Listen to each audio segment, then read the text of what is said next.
everybody. Summertime is the perfect time for cowboy food. So today I am making a Bradley Sutton cowboy steak sandwich, which comes to us straight out of Hallmark's latest book, A Country Wedding. So you may remember A Country Wedding was a movie that we had not too long ago. It was a Hallmark movie. It starred Jesse Metcalfe, our very good friend, and Autumn Reeser.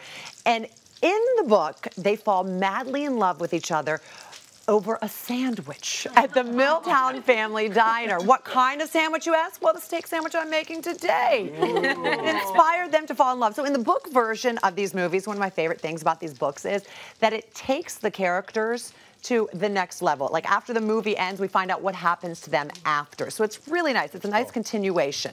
So you get to find out a little bit more about their love story. And while you're finding out about their love story, I would like to serve you the steak that had them fall in love. Yes. So that's what I'm going to do today. You guys, this all day. You guys dig into your delicious steak sandwich. So in my opinion, a great steak sandwich begins with what?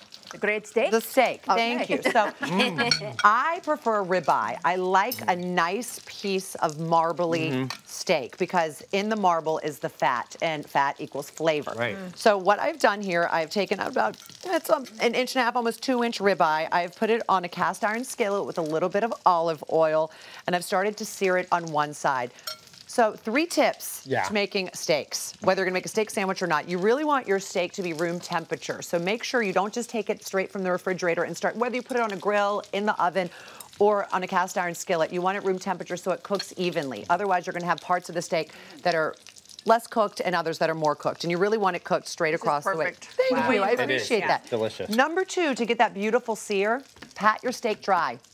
You know, it's not going to be wet, but you want to get as much moisture as you possibly can. Just because it'll sear better. It's going to sear and get that crunchiness that you really like. That's the best part. Also, I love those herbs and the herb garden that you made for Brian. However, you don't want to put any of those herbs on your steak when you're cooking it because they're going to burn. All you want to do is salt and pepper generously.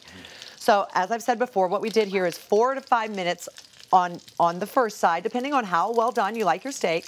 Then you're going to flip it over, and some olive oil. You see that sear? Hey, Deb, is that just olive oil in the pan? That's just olive oil. Okay. You don't have to do olive oil if you don't want. On a cast iron skillet, you can get it just really piping hot. Yeah. And then just go to it, because what we're going to do here is we're going to baste it with brown butter.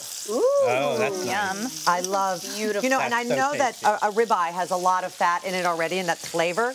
But when you baste it like this, and you just keep going like that over it, it just gives it that added flavor, that je ne sais quoi that you really get at a restaurant.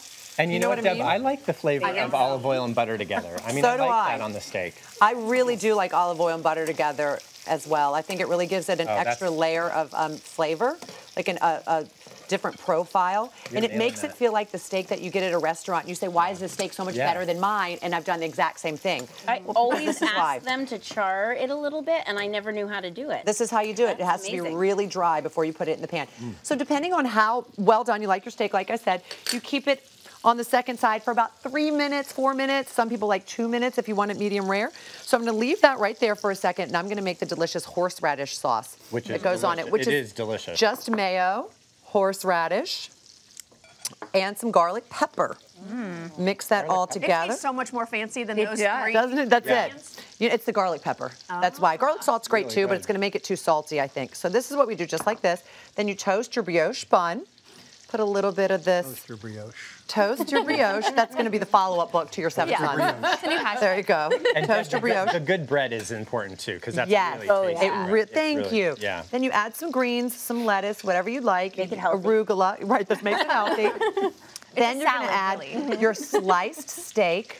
Beautiful, just like that. Wow. This is beautiful. Your caramelized onions. That also is another trick. Regular onions is fine, but once you caramelize onions, it does something to people. Yeah. I don't really know what it is, but they think it's fancy. Oh, your onions. I just put them in a pan with a little bit of olive oil. Not that big of a deal, and some salt. And then some shredded cheddar. Just like that on top. Can you use different kinds of cheese on that? Sure, I'd use Gruyere. I'd use all kinds of things. Yep. And then put this guy together. Wow. And there you go. Then you have your fancy. I mean, who wouldn't fall in love over this? I ask. Oh, man. I'm falling in love right now. Do you love me? Brittany, are you in love with me? Yes. I'm in love with you as well. Yes. Thank She you. sort of meant the steak sandwich. Go ahead, do it. Let's see it. It's okay. Let's see it. Not just the steak. Go, Deb. Nice. Yummy.